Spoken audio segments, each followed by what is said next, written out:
এল সিলবনের বাঁশির শব্দ। ভিক্টর সেই রাতে দেরি করে শহর থেকে ফিরছিল।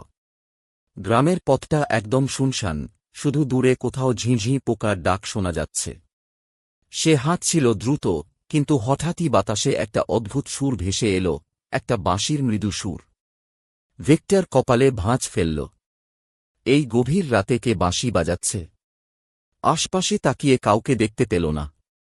কিন্তু অদ্ভুত ব্যাপার হল, সুরটা কখনো দূর থেকে আসছে, কখনো খুব কাছ থেকে। তার শরীরে শীতল স্রোত বয়ে গেল। দাদু তাকে একবার বলেছিলেন, যদি রাতে বাঁশির শব্দ শোনো, সাবধান। যদি সুরটা দূরে মনে হয়, তবে সে তোমার কাছেই আছে। যদি খুব কাছে শোনো, তবে সে আসলে অনেক দূরে। ভিক্টরের গলা শুকিয়ে গেল। সে দৌড়াতে শুরু করল, কিন্তু বাতাসের মধ্যে একটা ফিসফিসে গলা শোনা গেল। তোমার সময় শেষ।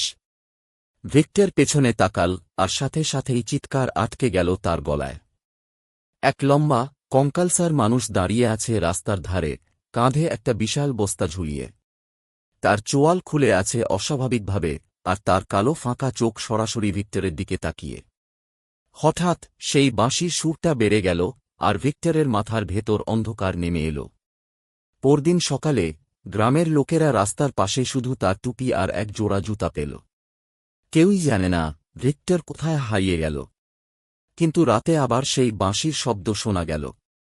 এল সিলবন এখনও শিকারের খোঁজে আছে।